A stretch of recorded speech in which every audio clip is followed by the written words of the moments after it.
This is NEGOTIATEx TV. Hello and welcome to the NEGOTIATEx podcast. I am your co-host Nolan Martin, and with me today is actually not just Aram, but we also have Luke, who's a peer at West Point, who we're going to bring onto the podcast here in a minute. I'm going to have Aram introduce him. So with that, Luke, no pressure, because you are setting the bar for all future visitors that we have on the podcast. So with that, I'll turn it over to Aram.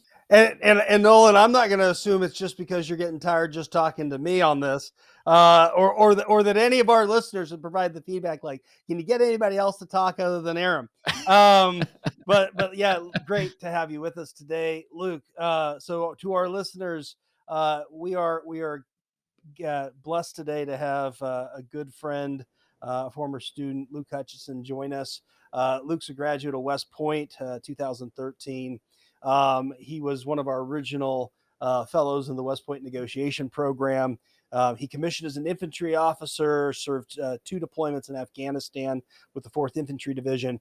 Now, in between those deployments, Luke found himself planning a lot of social events. And after several frustrating experiences trying to book a venue for different military social events, when Luke left the military, he founded Perfect Venue. And Perfect Venue is a tech startup that helps restaurants save time and increase their sales by streamlining their event management process.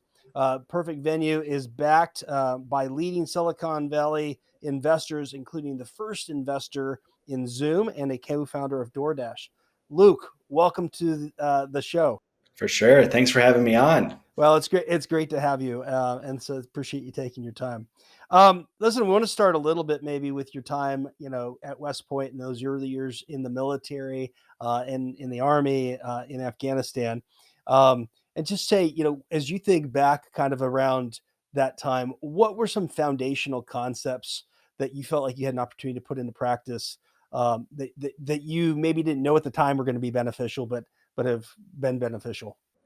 Yeah, absolutely. Very, very fortunate West Point to come across Aram and the West Point negotiation project and really, really fully embrace it. I'm very glad I did because literally when I got to Afghanistan, I think on the second day there, I was basically put in charge of being the officer that would go with our battalion commander to all of these different meetings that he was having with our Afghan counterparts. So different Afghan generals in the area, Afghan police chiefs, Afghan governors, and literally every other day we're going out on these patrols where we'll go and meet with these leaders. And it was my job to, prepare him to try and think about what the other party's interests were, what our options were, what our alternatives were, and really providing him the context as well, because very often, what they would be telling us wasn't exactly what was, fully going on. And so, showing him the relationship maps and using a lot of those tools that we learned at West Point in the negotiation class to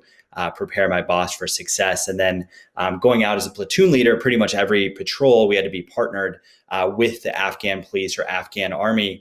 And really trying to go into every single one of those, thinking from their perspective. What are their interests? What are their options? Why don't they want to go out on patrol with us today? And maybe the reasons they're saying there is some truth to it, or maybe they are making an excuse. And trying to think about it from a principled perspective, as opposed to just a very positional approach of just black and white, which often doesn't work very well, especially when you need to build those long-term partnerships in very stressful situations. Yeah, that resonates, right, Nolan, with things that you and I have talked about from our own perspectives and experiences. Like wash and repeat. And Luke, one thing I did want to kind of ask you about was, is the work that you did with your boss. A number of folks always ask, this is great if I'm working with peers. It's great if I'm working with, subordinates. As you think about the way you said preparing your boss for success in those engagements, what sort of things worked well when doing that, when you had to kind of lead upward with these negotiation skills?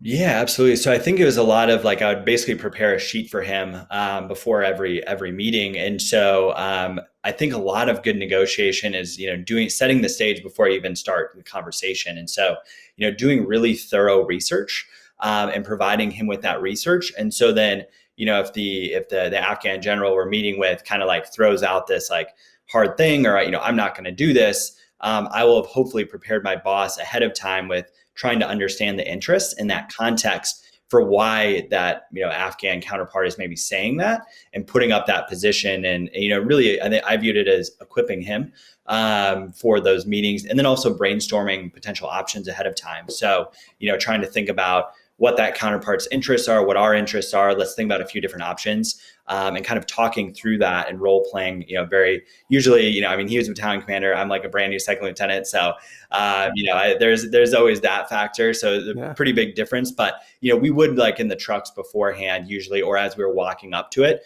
try and put a few ideas in his head, going into the meeting so that he was better prepared for success. Yeah, that's great. Well, listen, let's talk a little bit about Perfect Venue, and just kind of give us the history. And I mean, how did this all kind of start beyond what I shared in your bio?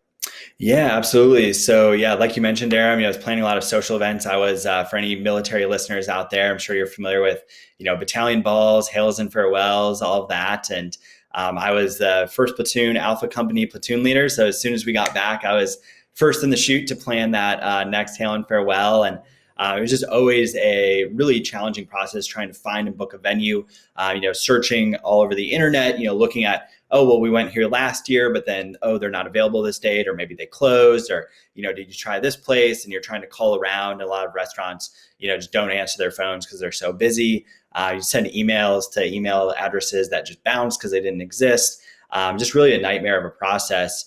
And so I was just, driving home one day and kind of had that very classic stereotypical aha moment where I was just like, there's got to be a better way. And even though I know nothing about technology, I was just like, let's, start doing it. And had some good initial success with just a very simple landing page. People would fill out what they wanted for their event. And then I just built a spreadsheet of all the venues in our area.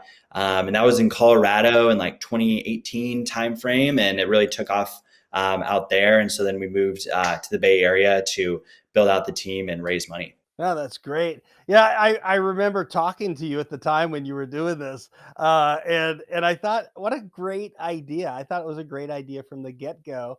And I remember you talking about how your thinking around even just interests and options, and that kind of basic component to negotiation was even kind of just an idea for the reason or the need for something like this. Yeah. Yep. Yeah, no, absolutely. And then each of those, is their own negotiations. So lots of, I remember sitting down with, we ended up going to the Broadmoor. It was like a 5-star hotel. And, they had this long sheet and, thinking about all the different, prices and how we can, think creatively, like, oh, well, can we bring our own grog as opposed to having to buy their grog, and, trying to create, many different options. So. Hey, tell us before I kind of drill in more to how you're using some of these negotiation skills today. Can you tell us just a little bit more? I think your success story, because you kind of went from 2018 to the move to Silicon Valley, or out to the Bay Area, I guess. I mean, can you tell? I mean, for listeners they have an idea that they want to bring to life. You can tell us just a little bit about your journey there and the persistence involved. Yeah, no, absolutely. So when we started out in Colorado, and it definitely, it was not a straight path by any means. There's a lot of trial and error, and trying to constantly improve. And one of the things too that when we first started out is very a la Airbnb, trying to find and book a venue really on the guest side. But when we started talking we started sending a bunch of inquiries to the venues, and we realized though, or like everything kind of just melted down. It was like pouring water into a leaky bucket because they didn't have good tools on their end to manage availability, send proposals, get paid.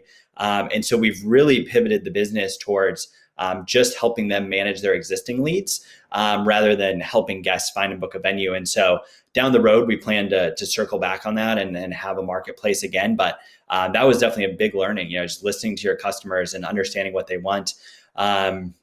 And yeah, so that was around 2018. Came out here, in the first like few months, we had a really tough time fundraising. And, I think one of the big lessons learned for me was, with investors, on the surface, it seems very simple, right? It's like they just want to, make money, right? And they want to get a return. But in reality, it's much, much more complicated, much, much more nuanced. And, what timeline do they want to return? And like a very simple breakdown is, they're investing their own money versus investing other people's money. People that are investing other people's money, they have a much, they have a contract, right, with those investors that, hey, we're going to try and return this amount on this date. And so everything is very driven by those quantitative and assessments. Whereas if they're investing other people's money, or if they're investing their own money, they're often much, they obviously want to return, but it's not typically this very tight timeline. They're just happy that, hey, I'm going to be getting more money back. But usually it was much more that like, they see similarities in me and themselves. And right, like they were in the military and they started their own business and they kind of want to, pay it forward. And it's definitely not, out of charity. Like they want to return as well, but they think, much differently than just your traditional, venture capitalists. And so, yeah, learn a lot of lessons with that. Raised a pre-seed round. So it was about $750,000. And that was right before COVID. And so we got extremely lucky in the timing, because I think had we been raising even a few months later, it would have been very, very difficult, if not impossible, to raise that round. And then COVID hit, obviously not a great, private events and restaurants, a business to be in. But we really just buckled down, focused on the product, and have just been seeing like explosive growth since then, because a lot of restaurants, I think are really looking to automate their operations, streamline their operations. A couple of our main competitors went out of business or were acquired.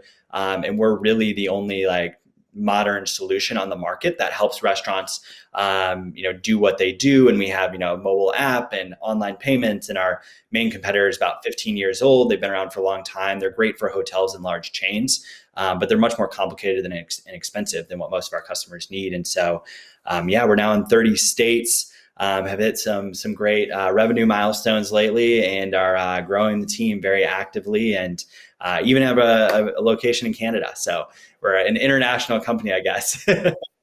Oh, that's Yeah. fantastic. Well, listen, as you laid that out, you did such a nice job of talking about interests. And I remember that discussion too, kind of the assumptions I had of what someone who's looking to invest, what assumptions about what they're interested in versus kind of finding that out and being such an important part of your prep. Um, as we kind of delve into the role of negotiation, how much flexibility do you have around the options you're able to kind of create when it comes to raising money, and then how important is the role of like legitimacy and standards? Yeah, absolutely. So when it comes to the options, I think that's absolutely critical. Like kind of a way to think about it from an investor standpoint is they're basically, you're giving them traction and progress, and they're giving you, money in return. And so the more data they can get, the better it is, right? And what that translates to is they just want to wait. And so they want to wait for the next week or the next week, because who knows, maybe you'll have landed that big, like things change so fast. You'll have landed that big customer, or you will have, got that new engineer, or, things that will increase the odds of success for the company. And so, and they're much, so it's really their incentive to just sit and wait and get more information. And so, for me, one of the most important things with fundraising is like really running an aggressive process and having a ton of options. And that means just a bunch of investors that are interested in the company, that are looking to invest, because without that interest and that potential of not being able to invest, and there's a cap, obviously. So you say, hey, we're trying to raise $500,000. So there's a limited amount of dollars that the company is going to take. And then showing that, hey, there's a bunch of other people that are interested in this deal. And right now we only have 100K left in the round. And, we have several other people that could write a check of that size that are doing due diligence. We don't know when they're going to close, and really making sure that you're communicating, hey, I have other options out there. Because at the end of the day, in their best interest to just wait and see, and try and get more information, and strengthening that. And in terms of the legitimacy, I think that's also critical. I mean, when an investor that just invested then makes an intro to his friend, the odds that friend is going to invest is going to be about 10 times higher than just your average investor, because they trust their friend and they know that they already have that relationship, and they trust that person has already reviewed the terms of the deal and the valuation, and that everything is fair, is really important. And then in terms of coming up with like a valuation, for example, I look at very much like real estate, where you're looking at comps. So you're trying to find similar startups that have a similar amount of traction, a similar opportunity, and looking at what are they raising at, and then you can use that to defend your valuation. Because especially at a pre-seed, we were barely had like maybe a couple $100 a month in revenue or something like that.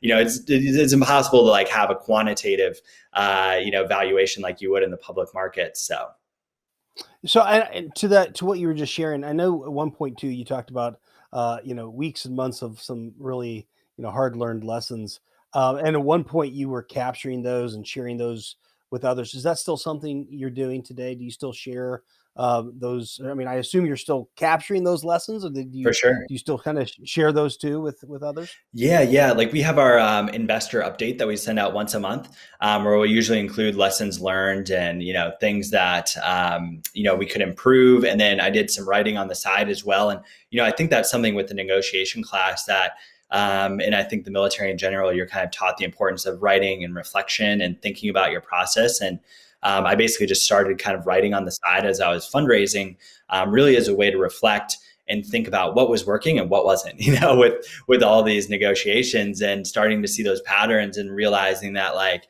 hey, Luke, when you're going into this you're only trying to go after one investor at a time, like the single shot musket approach, like it isn't working, because they're, they want that FOMO, that fear of missing out, and generating that interest. And so, doing that reflection is really critical. Yeah. Well, we've talked a little bit on the investment side. As you think about kind of on the sales side, then with clients and customers, what are some of the negotiation things that you find that are helpful there?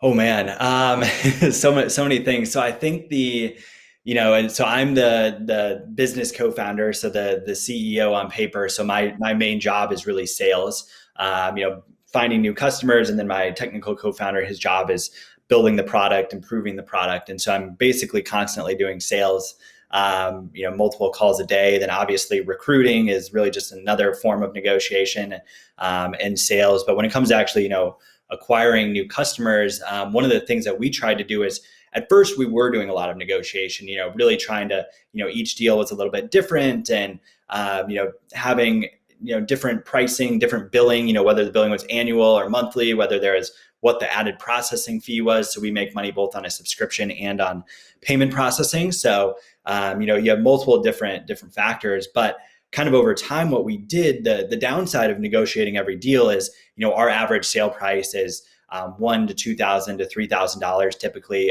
for per location. And then for hospitality groups, we can have deals north of $10,000, $20,000. But for these, so if it's 10 to 20K, it makes sense to like negotiate and you have that time. But for a $1,000 to $2,000 a year thing, like at scale, it's just not efficient. And we'd have to either increase our price, or not have just have one option on the website that may not be a good option for our customers. And so what we did was we kind of took those learnings from the negotiations and then built packages and plans around them. So now we have 3 different plans and then 2 different billing options, so about 6 different options total. And people can just come to our website, click a button, sign up, and we don't have to do very much talking with them at all.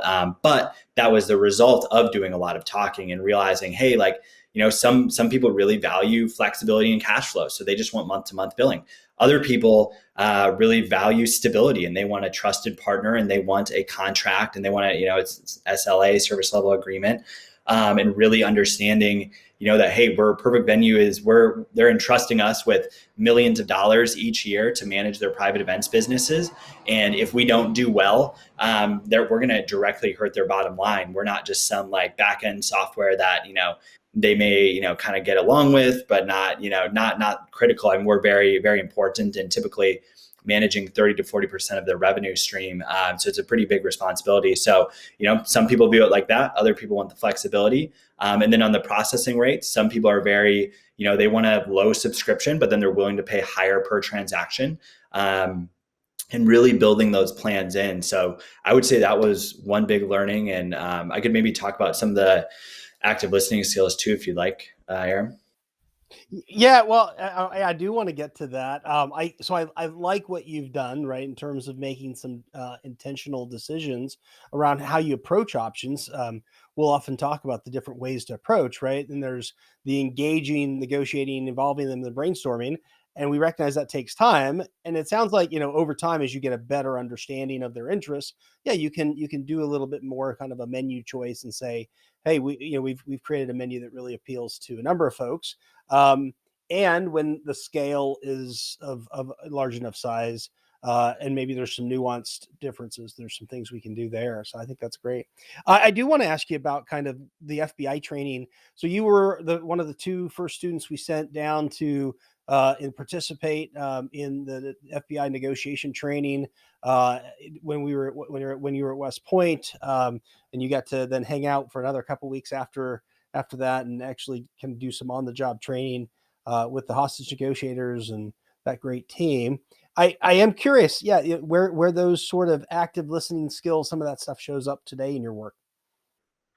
Yeah, absolutely. So with sales, I would say it's very, very common, and especially with like our main competitor is they're a good fit for really large places, but when especially they try and go after like independent restaurants and hospitality groups, it's really not a good fit. And so often a lot of our customers, they're in an emotional state about how bad our main competitor is, to the extent that they don't want to switch to us because they're like, hey, we just switched to this thing and it's been so bad, and like, we're so upset, but it's like we don't want to go through like another painful process. And so being able to just be like, very like label those emotions, like, yeah, that sounds stressful, that sounds frustrating. I would be, I would feel frustrated in those situations. And if I'm talking about how maybe I've had a bad onboarding experience before with other software and how that's negatively hurt our business, and then communicating how A, that's important to us and we recognize that, and then B, what we've done about it and providing legitimacy. So like we survey our customers. So we say, I think the number is around 80%, but about 80% of customers that switch to us say the migration went better than expected. And so, having that data to back that up.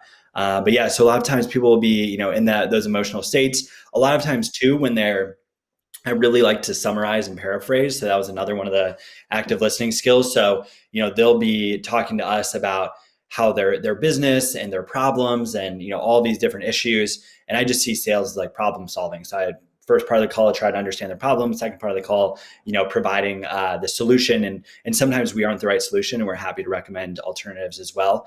But really understanding their problems and then summarizing those problems so they know that, hey, I understand what they're saying, and making sure that we have that clear communication, which is, I think, one of those active listening skills as well. And there's, I think, definitely a misconception, especially folks like coming from the military, where maybe your only interaction with the salesperson is when you're buying a car, and it's usually a pretty terrible experience. But especially as you get into more like B2B sales and enterprise sales, to me, the best salespeople are not pushy at all.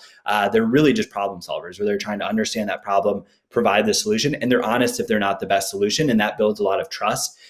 Because who knows, like, maybe they'll 3 months down the line, or a year down the road, they'll add another location, and that other location is a good fit for us, or they'll recommend one of their friends. So having that good reputation in the industry goes a long way, and is very not the standard in our industry. It's a lot of kind of fly by night sales guys that are trying to just hit their quotas. But I think when you really understand your customers' interests and present yourself as an option, but also be realistic about the alternatives, and sometimes recommending those alternatives if you're not a good fit, really goes a long way to building trust. Yeah, so much good stuff in there, right? The building of trust, the actual, taking the time to show that you've understood, which builds that reputation. Even the humility of saying we may not be the right choice for you, and there's some other things to consider, some of these alternatives. Yeah, no, absolutely, absolutely. And I think too, another thing I just thought of too, I think is there's sometimes a tendency to just think that people want the lowest price or whatever. But often, I think communicating, how it's the importance of like having that back and forth and like, hey, if you try and negotiate so low with us that we can't improve the product, it's going to negatively impact you. Or if we're trying to win a deal that isn't a good fit for our product, it's going to pull engineering resources, in a direction that we don't want to go, and it's going to increase our costs. And I think a lot of it just comes down to, thinking a little bit more broadly about just trying to win that individual deal and what those implications could be. And even when we were raising money too, if we had investors that wanted to like really push on the valuation, it's like, hey, you can keep pushing down on the valuation, but then you're going to dilute the founding team really quickly, and it's going to disincentivize us, for future rounds. Other investors aren't going to want to invest. So often it's in the other party's best interest as well, I think, to have that fair deal and that fair price for that long-term success. Yeah, I think that's such a great point. It's something that we've talked a little bit about, think with an eye towards what this looks like, implementation, that more broader perspective. Right. Yeah, exactly. Yeah, that commitment. Well, listen, if I think probably the last question I just throw out on the table to you, Luke, is, and we so greatly appreciate your time today, is what's your biggest piece of advice from a negotiation perspective, perhaps, or just in general, if you want to go there too, for a listener who's kind of on the same path as you are with their own idea or concept for a business, or maybe even kind of starting some of the initial steps. What would you give to them as kind of a word of encouragement? Yeah, absolutely. So I think if you are, thinking about starting a business, I think now is the best point in human history to start a business. I think just even looking back, over the last, like we were talking about this with my CTO yesterday, if we were to start Perfect Venue 20 years ago, it would have required hundreds of thousands of dollars just to simply get a website up. And now you can build a website, for literally for free, for maybe $10 a month, and so many other tools and resources are out there. And so the cost of starting a business has gone down truly exponentially, even in the last 20 years. And so I think it's really an exciting time to be a part of building the future and building, whenever, we look at our phone and all the different apps on there, like those are built by people just like us that were equally clueless when they started, but they just kept, they had that vision and they just kept, going forward and listening to customers and solving problems. So I think that's, I'd say definitely do it if you're thinking about it. And then, in terms of just the basics, I think a lot of it is, really understanding your customers. And it sounds so obvious, but it's so easy to be so married to our ideas. And like when I originally had that Airbnb for private event spaces idea, but realized like the real problem is actually with the venues. And it wasn't something I knew anything about, but I just started sitting at restaurants with the event sales managers and learning and watching, and just slowly over time started to build, pattern match and see similar workflows that we were able to build software around. And I think if we really listen to customers and really focus on building and shipping things quickly, that will help. And when it comes to negotiation, really, I feel like the most common thing we keep coming back to is just understanding their interests, understanding why people want what they want, and really taking the time to peel that onion back. And often what they say they want is not necessarily exactly what's, going on there. And I think the, negotiations information that you guys have provided and the instruction I got at West Point, I mean, for me, it's really hard to imagine being here today without the negotiation class and, everything that you taught me along the way, Aram. I mean, closing $750,000 in investment when you're coming right out of the Army, it definitely would not have been possible had it, I've been really learned to go through all those deliberate processes and think about things in a purposeful way. And it really sets you apart, especially as an entrepreneur, when there's, a lot of other entrepreneurs that investors can invest in. And also when you're doing sales, a lot of other, products that companies can use, and you got to understand their interests and demonstrate how you meet their interests better than anyone else out on the market. Well, Luke, thanks for saying that. For listeners who want to get acquainted with Perfect Venue and reach out to you, where can we send them? Yeah, you can definitely go to our website, perfectvenue.com, or if you want to reach out to me directly, my email is luke@perfectvenue.com. Well, Luke, thanks. Nolan, I'm going to pass it back over to you. I can't imagine a kind of a better first guest to have on our program. No, I think Luke's definitely set the bar high. So greatly appreciate your time, Luke. I mean, I really do think that what you're doing over there, Perfect Venue, is pretty awesome to watch, especially from the outside. So good luck to you on your future endeavors. I think that you already left the advice for the key takeaways and the action items that we would give for anyone that's following in similar footsteps. So awesome. For the NEGOTIATEx Nation, if you have any guests that you would like us to have on the NEGOTIATEx podcast, then reach out to us at team@negotiatex.com. And we will attempt to track them down and convince them, like Luke, to join our podcast. So, yeah, with that being said, thanks, Luke. Thanks, Aaron. I appreciate it. And we'll see you over in the next episode. Hey, thanks for checking out this video on NEGOTIATEx TV. If you found any value at all, please hit the subscribe button. Hit the notification icon if you want to be notified of future videos. And then we also have a couple videos over here that you might be interested in checking out. If you and your small business, your team, are looking to get negotiations or leadership training, then you can head over to negotiatex.com and learn more about the coaching services we offer. Thanks, and I'll see you over in the next video.